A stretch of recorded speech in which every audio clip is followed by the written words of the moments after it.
All right. Hello, everybody, and welcome to our Facebook Live. It is great to be with you this evening. And I trust that all of you are having a wonderful time, that your families are well, that your lives are getting better, and that things are looking up for you. You know, this evening, I have the distinguished honor of hosting a couple of my very dear friends. So you'll get to hear from myself, my wife, later on today. And you will also hear from a dear friend of mine, David Galindo. You'll hear his story, and then you'll hear from another dear friend of mine, Rose Macias. And I just want to give a few disclaimers really quickly, right? This is intended to be inspiring to you. This is intended to maybe open your eyes up and give you some perspective, ideas, insight, inspiration into new avenues of possibility in your life. And so this is not meant to put you down. What it's not meant to put you down, not meant to bring you down.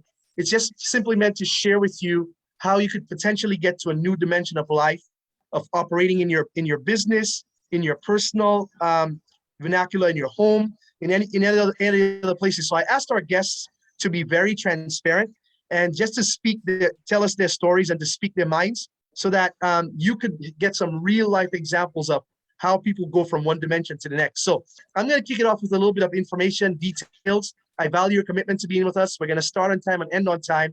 We're going to have some fun today. I'm going to move fast, so keep up with me. And right after, you'll have some time to reflect. And I just want to give a disclaimer that these are my opinions, not that of anybody else, but mine, Lester Barron. So take it with a grain of salt, implement it as you please, and we're here to serve, okay? So I'm going to jump into the PowerPoint real quick. We'll cover some points, and our guest speakers will cover some of the things we talk about as well. But the first thing I'd like to start with is called Steve Siebold's 5 Levels of Awareness. If you've heard, Steve Siebold is one of the greatest authors in the world. He wrote a book called How Money Works, but he also wrote a book called The 177 Mental Toughness Secrets of the World Class. And I love that book. It's one of my favorite books. And How Money Works is also one of my favorite books. But what I'll tell you is this. People don't know, we can't see ourselves, right? That's the challenge, right? We can't see our own blind spots. But if somebody tells us, hey, this is how somebody who acts like this operates, then we kind of get to start seeing, okay, where we probably are and where you want to go. So the first level is called poverty class consciousness, which means there are people that they live, they breathe, they operate all the time with a poverty mentality. Those people, if you bump into them on the road or on the street, guess what? They probably want to fight you, right? So very few people fall there, but they think about poverty all the time. The second type of class is called working class, where all those people think about is working to survive, right? And it means that they can't think about anything else. They can't think about growing bigger, buying a house, like nothing, right? They just want to, I just go to work and I survive going to work. Now, the majority of people fall in this class called the middle class consciousness. And the words that come out of their mouth is, I just want to be comfortable. So if you've ever caught yourself saying, I just want to be comfortable, hey, be aware now, okay? Because most people are going to fall in this one and the other one above. The next class comes from the word that says upper class mindset. Now, this one is deadly as well, because upper class consciousness people tend to have a degree, but that degree gives them a kind of entitlement that says I'm better than other people because I have a degree. That is deadly as well, right? Because none of us is better than anybody else, right? So and I'm not talking about the money that you make, which allows you to fall in these classes. It's the mindset that you have, right? The mindset that we all aspire to be in is called world-class consciousness, right? When we're thinking, you know what? I want to help people around me. I want to get to another level in my life. I want to make sure that I am not just thinking about me, but I'm thinking about how I can help the world get better.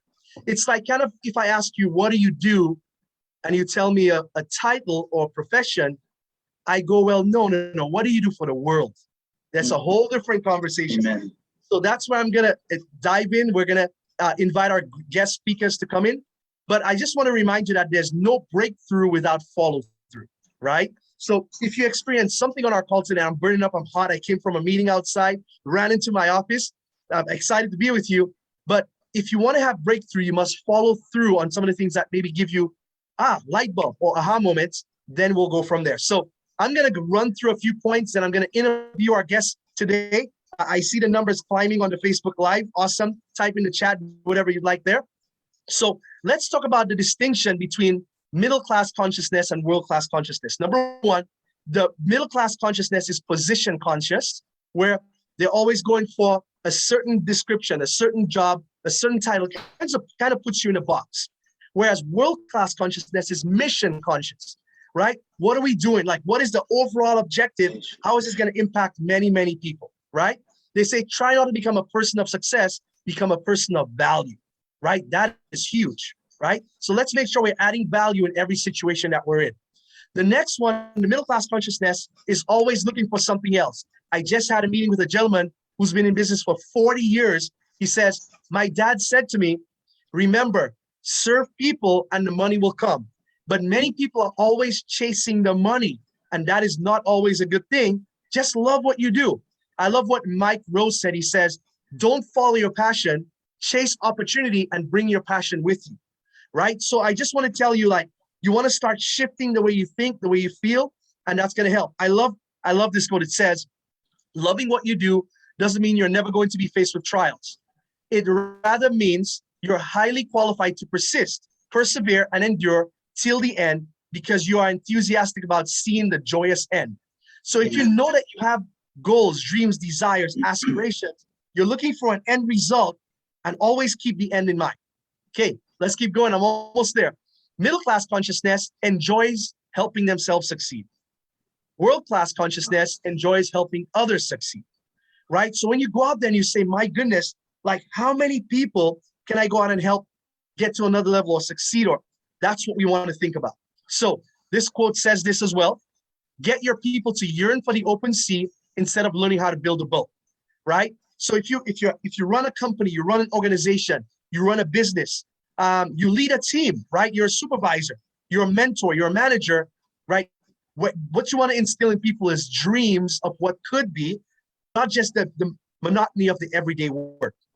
So middle-class consciousness makes easy choices. Like, how many of you know that it's easy to quit, right? Yeah. When things get tough, it's easy to give it, like throwing the towel. When you don't agree with a partner, a manager, a friend, a boss, whatever, it's easy to throw in the towel. But sometimes you have to make hard choices for the greater good, right? Yeah. So it's not easy to make the hard choice, but what's better is what we're asking. Next one.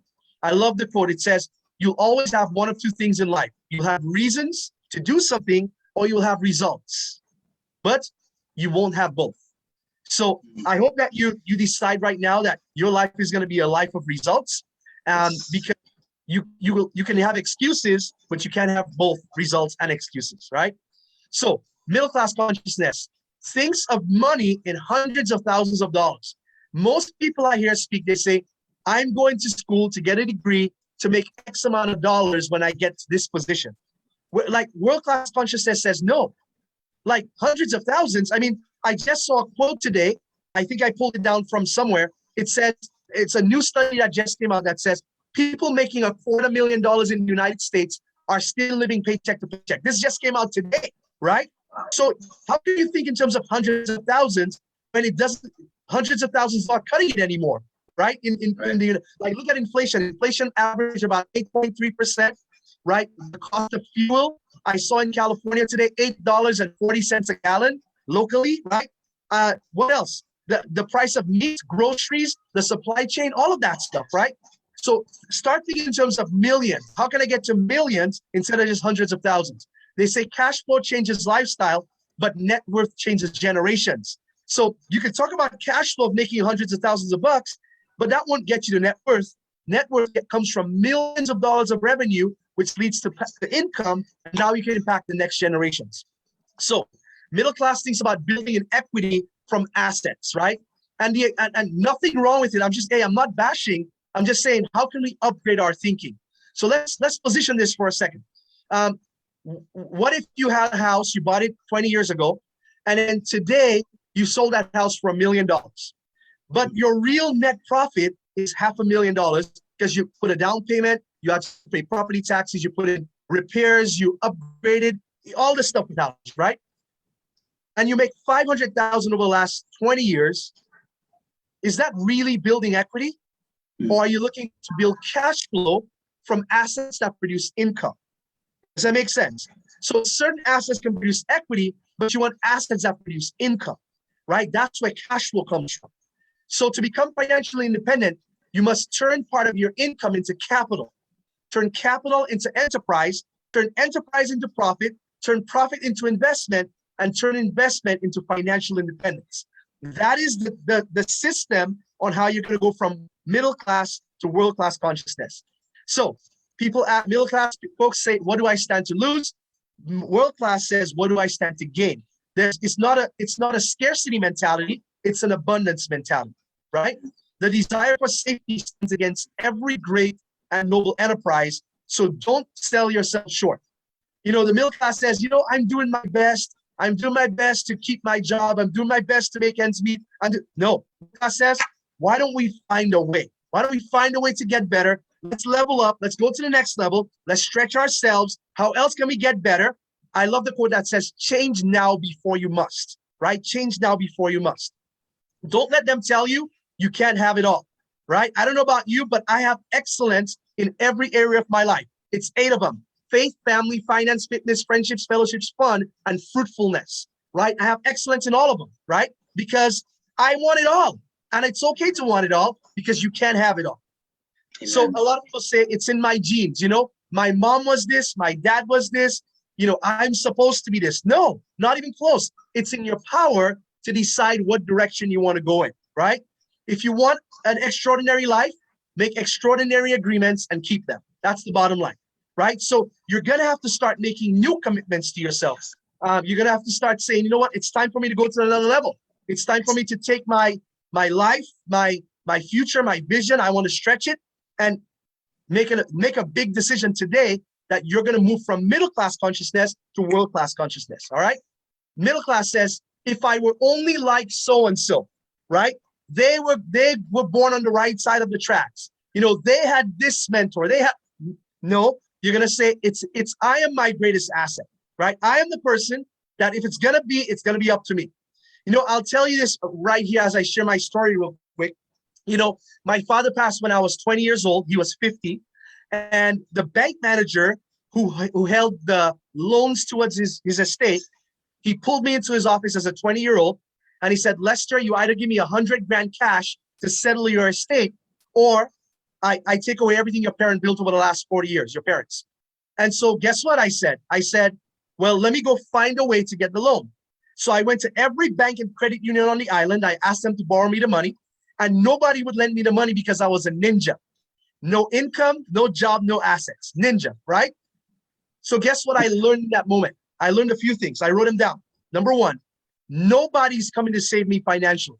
That's what Lester Barron learned, okay? No one is coming to save me. Number two, I'm not going to go play the lotto and win it tomorrow. That ain't happening either, right? Because that's a pipe dream. And the next thing I learned, number three, is that nobody was going to give me any handouts to change my situation. Nobody, right? So what I had to learn is that Lester had to find a way to make sure that he could get back to a place where his life was better, right? So yeah. I had to decide that I was my greatest asset. And that's what gave me the resilience to say, I'm never giving up on my dreams. Nobody's coming to save you. It's all up to you. The middle class says will and talent are enough. The world class says discipline and readiness rules. That's the bottom line, right? And so when opportunity comes, it's too late to prepare. And one of the reasons I'm having this conversation with our guests today is because there's a lot of opportunity coming.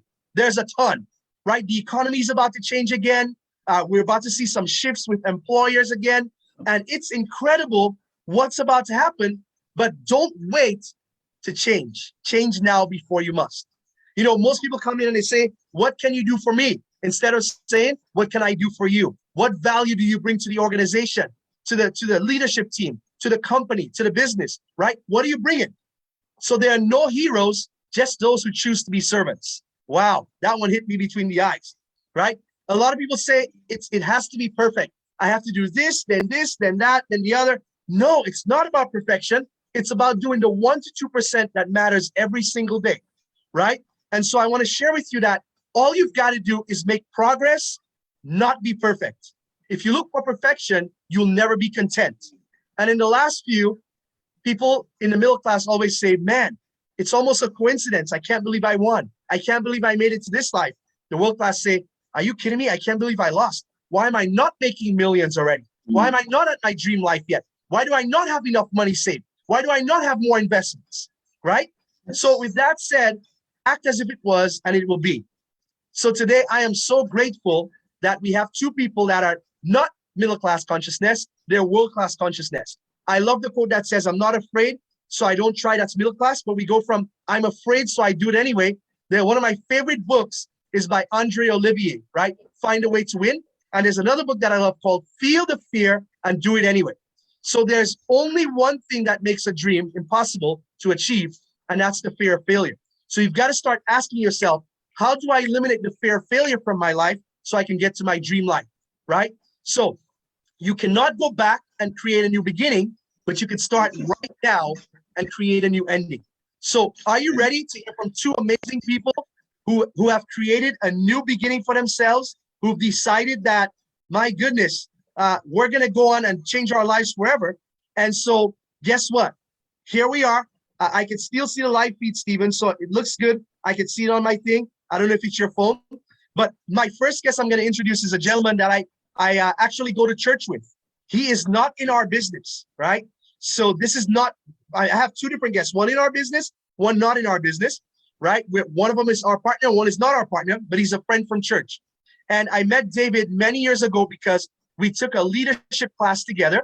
And at our church, our pastor was the guest and was the teacher, teaching young adults 18 to 40. And David wanted to get to a better place. He wanted to have a better life. And so David and I met there, but David had such an amazing story around, his life and his challenges and how he grew up, but he's come such a long way that I wanted him to share a little bit with you about his journey, where he started. I'll ask him a few questions in between, and then we can go from there. So David, would you please take it away, introduce yourself, say hi to our audience, and then we could ask some questions. Go for it, my brother. All right. Hello, everyone. First of all, I just want to let you know it's an honor for me to be speaking here today. God is amazing in many ways. He's taken me from the pit, to the mountaintop, per se. I want to say 10 years ago, I was in the lower 5% of the poverty class. And just in the last 3 years, God has elevated me up into the 5% of world-class thinking. And some of the things that Lester was explaining here, I was like, man, I really noticed that I went from, middle-class thinking to world-class thinking pretty much in the blink of an eye, it seems like. So basically, I met Lester at church. As soon as he saw me, he saw something in me that I didn't see yet. But he's been a great mentor to me over the last 5 years. So here's a little story. So 5 years ago, I was a W-2 employee. I was working at a company. I thought I was going to retire there up until 2018. And right before March of the COVID year, the company shut down and I was at home on unemployment. I was wondering what I was going to do. We had just bought a house. So I was, kind of like, what am I going to do? And I just got a phone call asking me if I was interested in joining in a venture.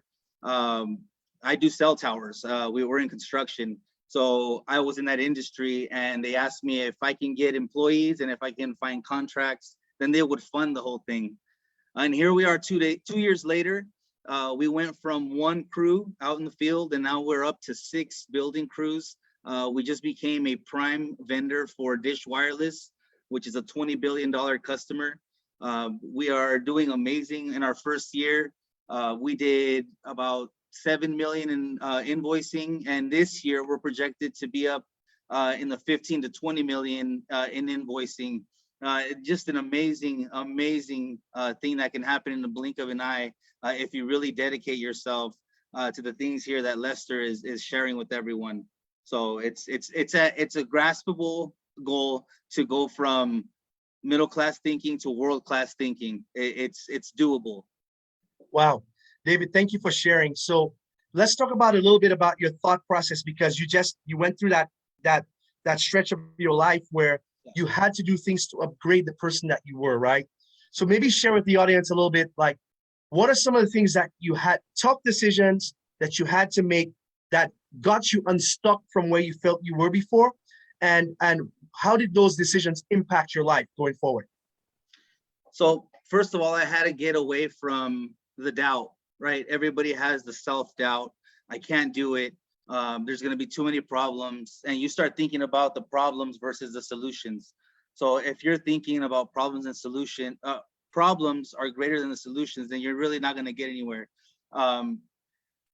There was many tough decisions that I had to make. First of all was, hey, I'm going to go from W-2 to, pretty much 1099, and everything's on me. I'm not going to have the benefits. I'm not going to have the 401k at first, and I'm not going to have all that stuff. But it was just something that I had to really talk with my wife over. And she was on board. She was very supportive. Family support is monumental. It's crucial.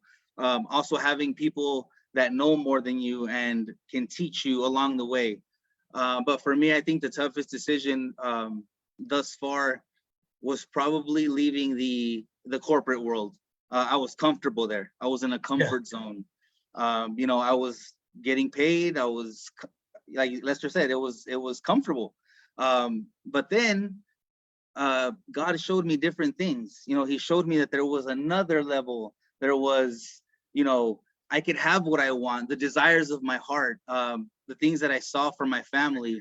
And it was a really big push from him that, set everything into motion. Wow. David, I'm happy that you saw that, because they say everything that you want in life lies just outside of your comfort zone, right? So I'm happy that, first of all, you were willing to do that, is to take the leap, right? They say that you have to have faith to be able to go out and do something big. So congrats on having the faith. Yeah. But the second thing is you got on the same page with your wife, right? So it's so important for couples. Like David and his wife are married. They have beautiful children. Rose, our next speaker, is not married, so you'll get both perspectives.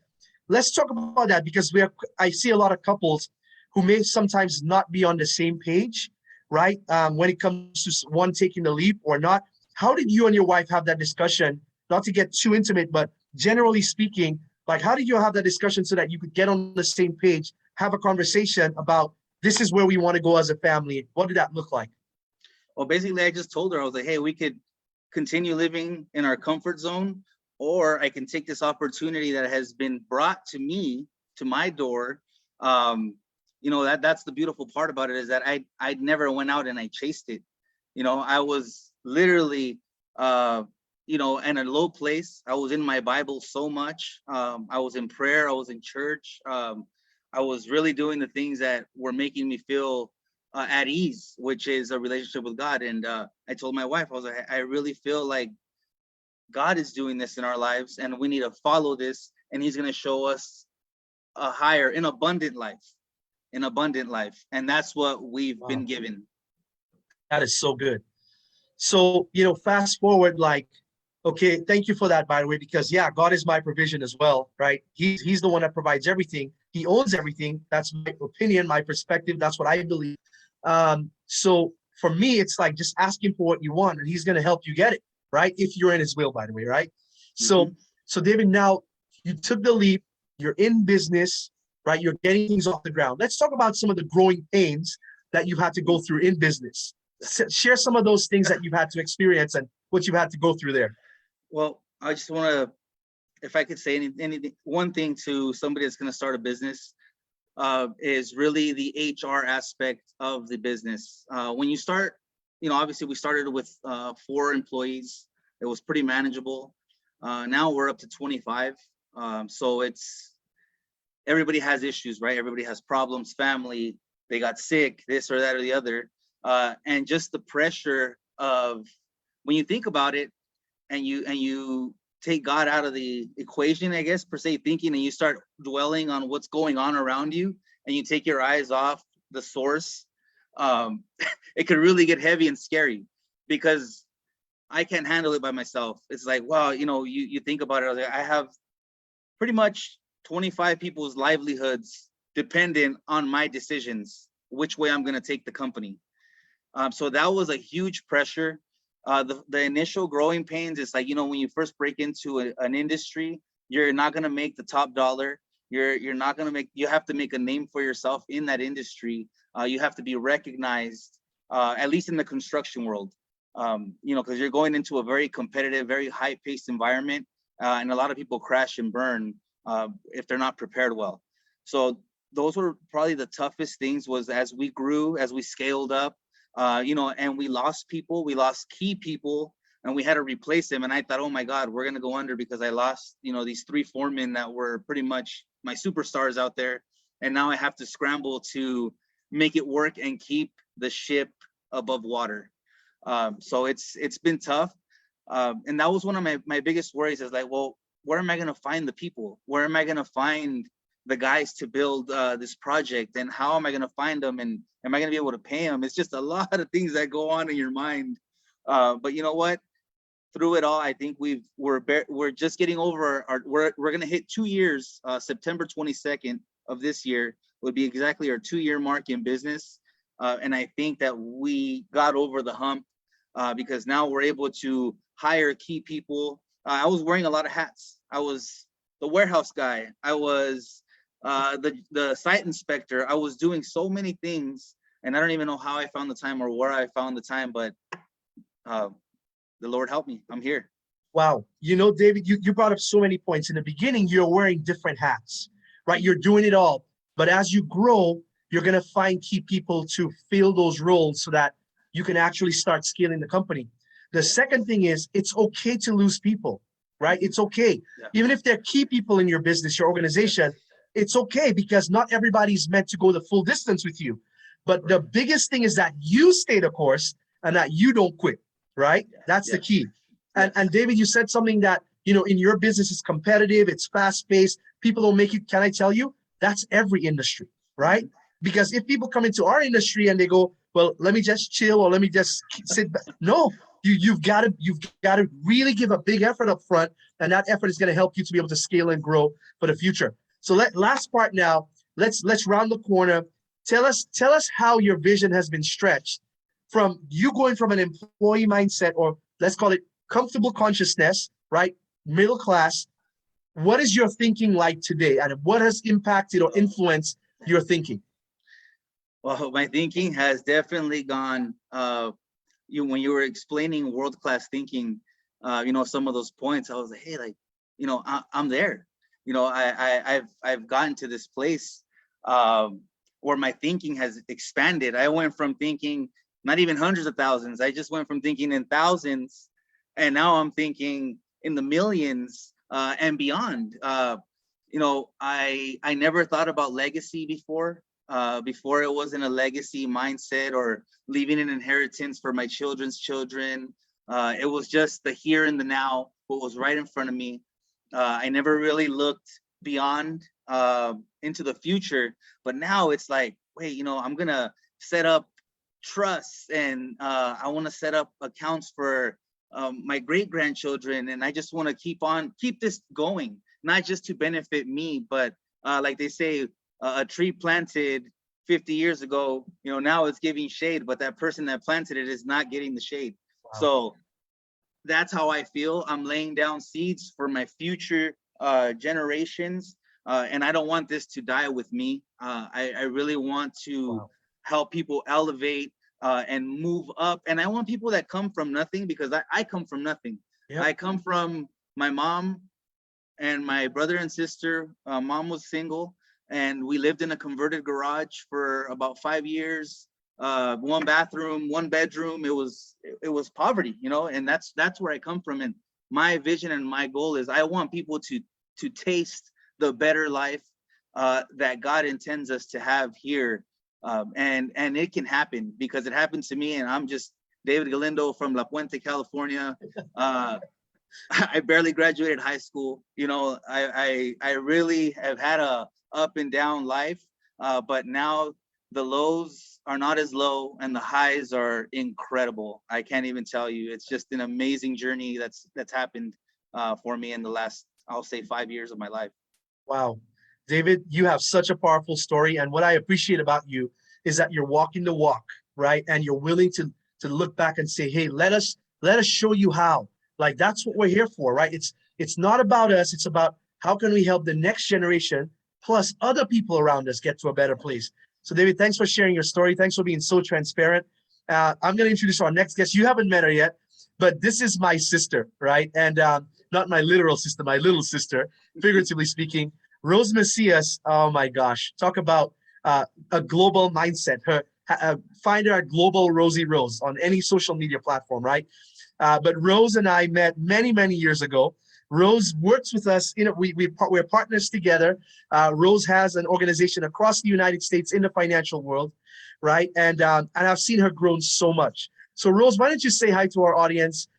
Would you please tell them a little bit about you, your background, where you grew up, and then we'll jump into our Q&A. Let's give it up for Rose Macias, everybody. Yeah, thank you. That was awesome, gentlemen. It's nice watching you both. And I appreciate the La Puente comment, being that I come from San Bernardino County, where Oh, there you go. nothing is growing there. I think the city went bankrupt a few years ago. So it is pretty interesting to come from humble beginnings, but I do appreciate that I have, I think it's definitely built me to a different type of human being. When I met Lester Barron, I was actually 25 years old.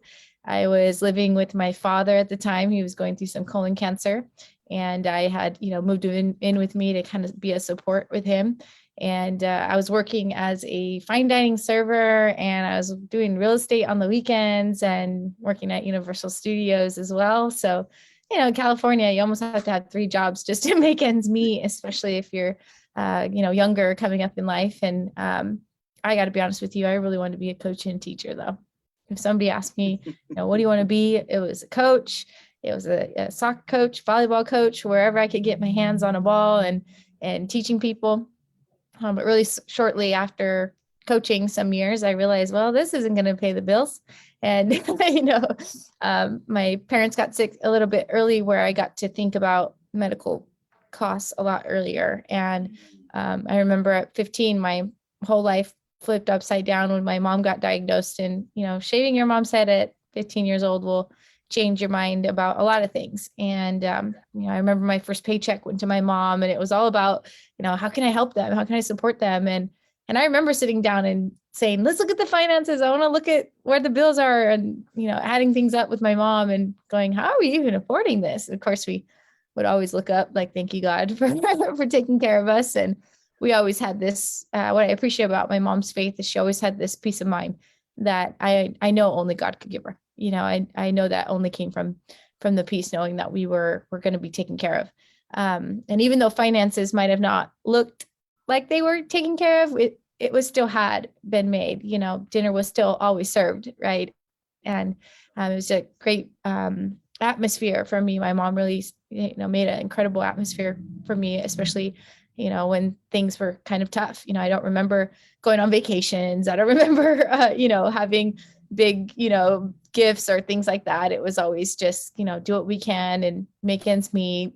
We're comfortable getting by, mija, when getting by is not comfortable whatsoever, right? So it's a little different programming when you get to learn about, what else is out there. And I remember when I walked into Lester's office, I was serving at the restaurant, and, I'm working these 3 jobs. Dad's sick at home.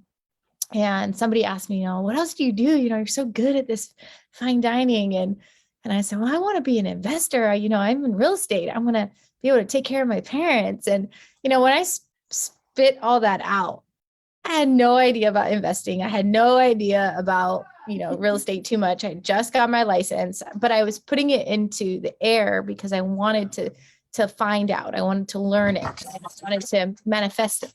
And this woman that I was serving said, you should come and talk to my financial planner, my financial professional. He's been in Forbes magazine. He's got all this credibility. He could really use someone like you, ambitious, motivated. He's always looking for people.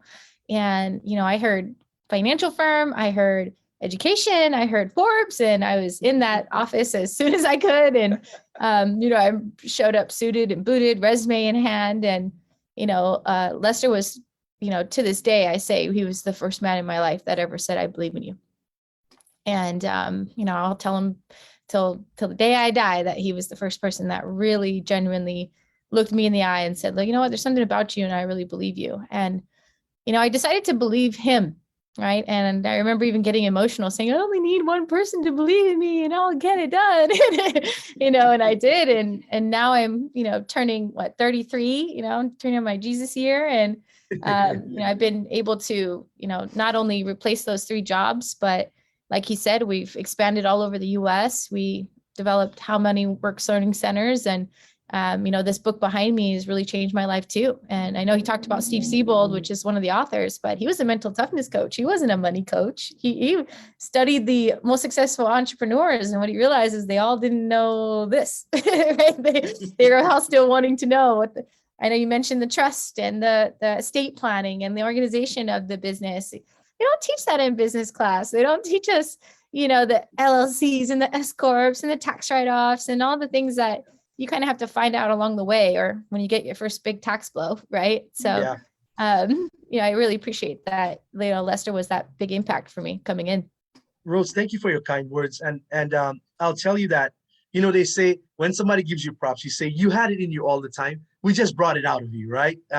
What I'll share with Rose, what you said earlier, there's so many people that can relate to exactly where you were when you started, right? Number one, there are a lot of people that have dreams inside of them, like you and David mentioned, but they just don't know how to make them a reality, right? That's number one. Like I know people right now that are working 3 jobs and they're like, I'm working 3 jobs. I have no time. Okay. My taxes, I'm making more money technically, but they're taking it away in taxes when I make it, right? What do I do? Like, how do I get out of this cycle, right? And a lot of people are also finding themselves in the sandwich generation where they're in the middle, they have kids, but they're taking care of their parents as well. Kind of like what you mentioned. So Rose, tell us about your journey. Like, what are some of the things you did when you started? Like, I know, but what was your attitude like of, I'm going to make, if it's going to be, it's up to me. I'm going to make this happen. Tell us a little bit about that mindset. Well, you know, what we do in this financial industry isn't just teaching people how money works. It's the full cabana. What happens if you get sick. It's what's happened when someone passes away. It happens when the market crashes. Those are 3 big principles that people are really talking about when they're saying, hey, invest your money here, big flashing lights, right? So my parents, you know, when they had just their 401ks and things, so when stuff hit the fan, they got sick, they had to drain their retirement plans, right? They didn't have things like long-term care or life insurance. My mom's a widow twice, you know, no one came knocking saying, hey, you should probably insure the next one, right? It's kind of a big financial deficit when the 2 breadwinners are now, one of them's gone, you know? So for me, the principles itself got me to go really fast. I was, you know, I felt like I had found the cure for cancer, but the cure for financial burdens, right? And deficit. I felt like I found the bridge to the gap, and I did not shut up about it. I didn't care what people think, you know, and this industry, you can easily care what people think because we don't talk about this stuff. So because of that, you know, I kind of came in with those provisions. Hey, I know we don't talk about this very often, but you know, my family, we've gone through all of the deficits, market crash, layoff, illness, premature death, you know, let alone learning how to invest. We're not taught about any of these principles, you know, not to mention what my mom's not getting in Social Security,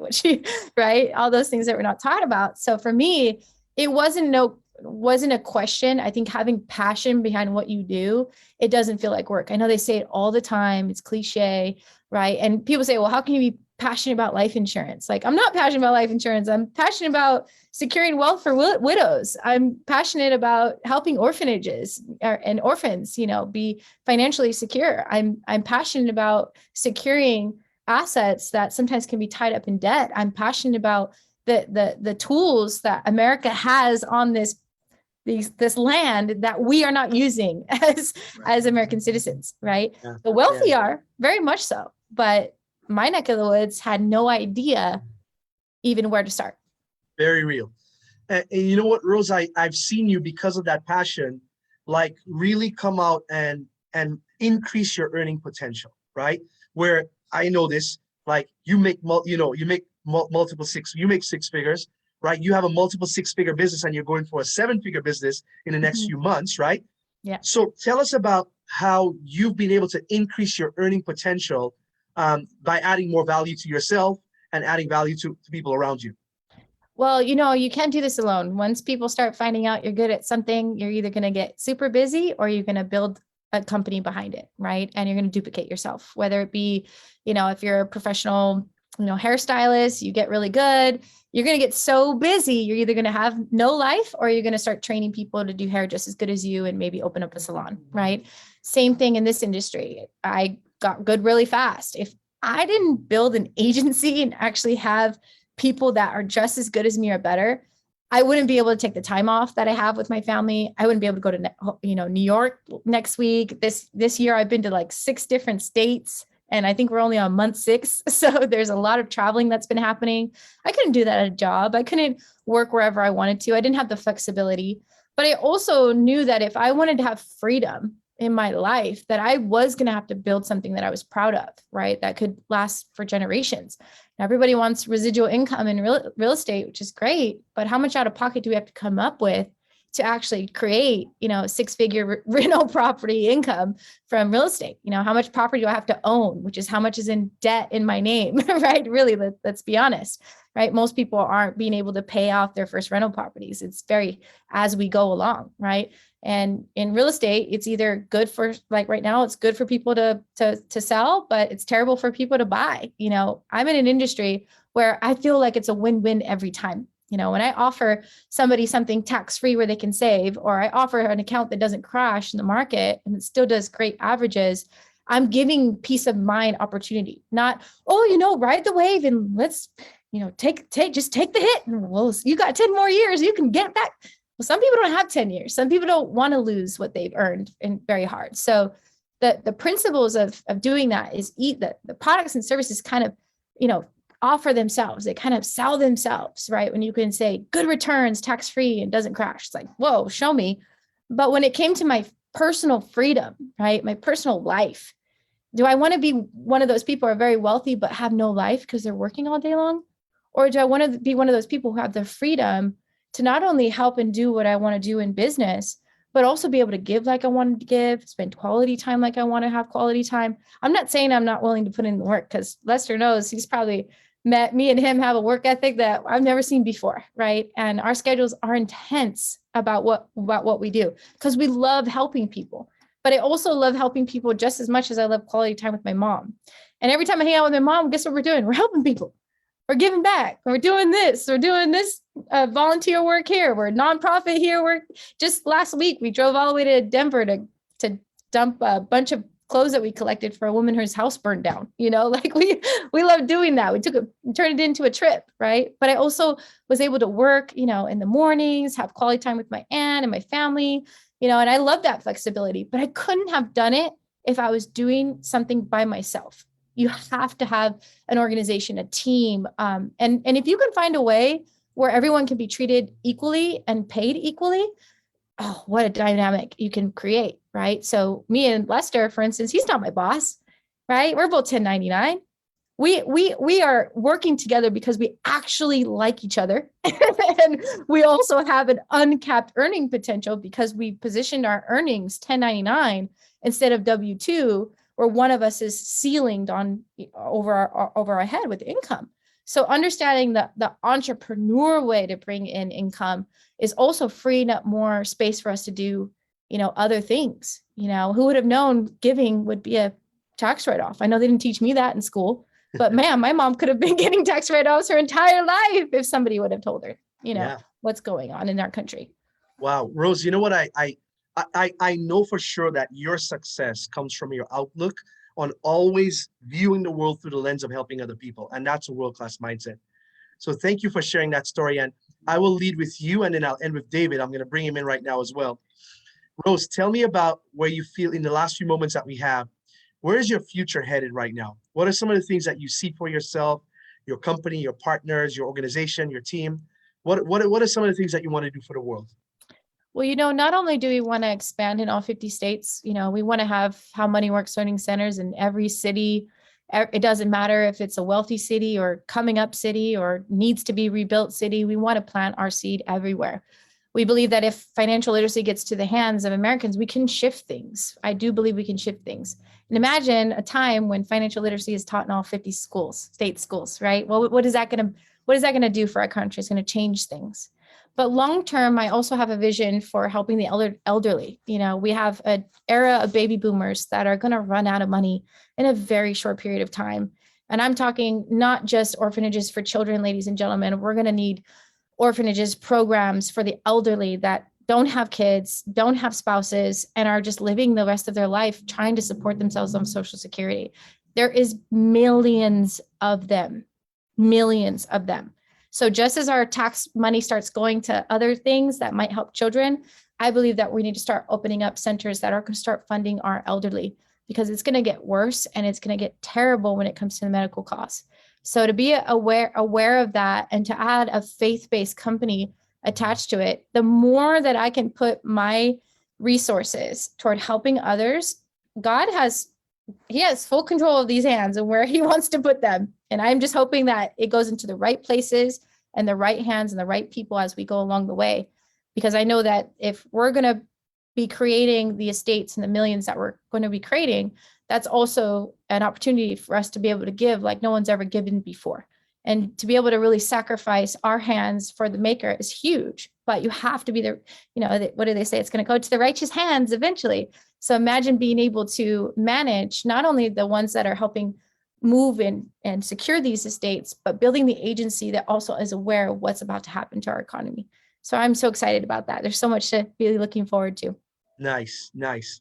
Yep, helping the world. David, how about you, brother? I know that you and your company and where you are right now, you gave me some major projections when we spoke in preparation for the call. Like, tell me about some of your aspirations, your dreams. What are you looking forward to in the future?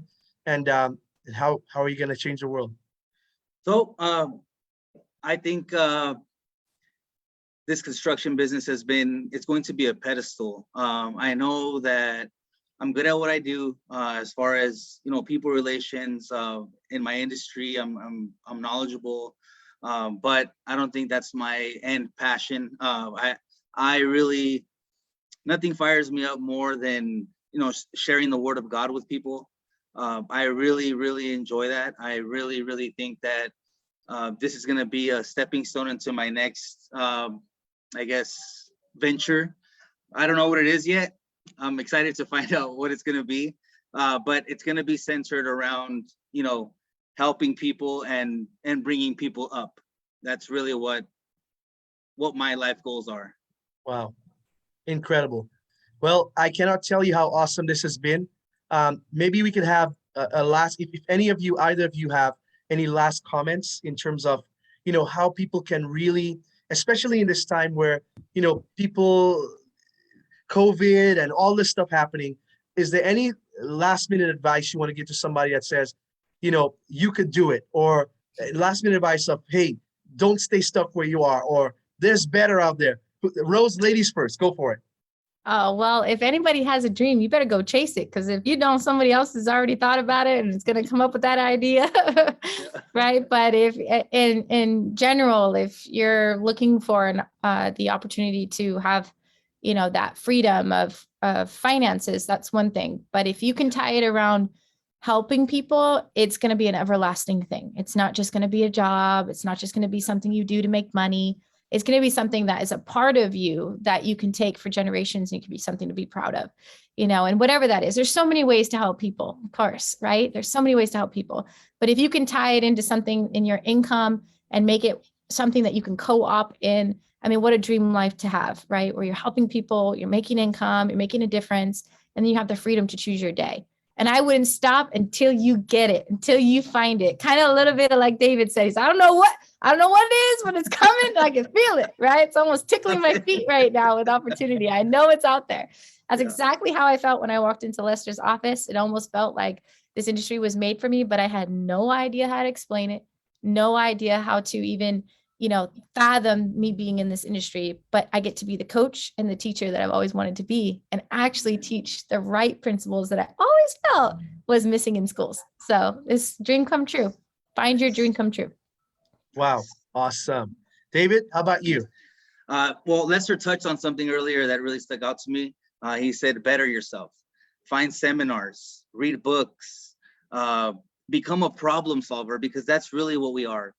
We end up being problem solvers. Someone has a problem and we can come in and help hey, that's going to also benefit us. We're going to feel good knowing the fact that we helped somebody and we got paid for it as well. I mean, not that, doing something to help someone, you don't always want to get paid for it, but it's a plus. But yeah, if you can better yourself and elevate your mind and continue chasing your dreams, it's a possibility. I'm living proof. I'm here to tell you that, man, you can go from the pit to the mountaintop in a short amount of time if you channel your energy into the right things. Wow. David, thank you for sharing. Rose, thank you for your time. And here's what I'll say too. First of all, you could follow Rose on social media, Global Rosie Rose, everywhere. Global_Rosie, ROSIE_Rose. And David, where can people find you if they wanted to reach out to you about your company, what you're doing? Honestly, we're not on social media right now, but next time I'll share. I'll get on that. Awesome. You see, Yeah. that's a growth mindset. It's a growth mindset. You see right there? Next time I'll be ready. Yeah. I'll say a few things in wrapping up. If you're going to go into a business, make sure that you go into an essential business. I will tell you that right now. Make sure it's essential, okay? The next thing is make sure you find a mentor. Mentors, they say every millionaire was mentored by a billionaire. Every billionaire was mentored by a billionaire. Make sure you find a mentor. Next thing, if you're going into a field, if you're looking out there right now, you say, what do I do to go from middle-class thinking to world-class thinking? You find a need, you feel the need, that a huge need society has, that will help you become wealthy. So the last thing I'm going to leave us with is what I started with as I end our session this evening. And here it is. Here it is on the screen. Here we go. It says, you cannot go back and create a new beginning, but you could start right now and create a new ending. And David did that with his story. Rose did that with her story. I did that with my story. Now guess whose turn it is? It's yours, right? So we believe in you. We're here to encourage you. If you have questions along the way, we're going to be able to help you figure out how to get to your, how to maneuver the world of going from middle class to world class thinking. And we just want to say, first of all, we're proud of you for even attending this session, because guess what? It means that you're already thinking that you want to get better. So with that said, hey, we appreciate you all. It was great being with you. We look forward to the next time that we have more guests talking about how to go from middle class thinking to world class thinking. Spread the word. There's so many people that need help. So many people that want to be in a better place, but they're just looking for somebody to say, I'm going to help you do it. So Rose, just say bye. David, wave bye to everybody. We appreciate you all. Thanks for listening in. Everyone. Thanks for being on. We'll play some music on the way out. Enjoy, everybody. Have a good day. Thanks for being our guests, David and Rose. Yes.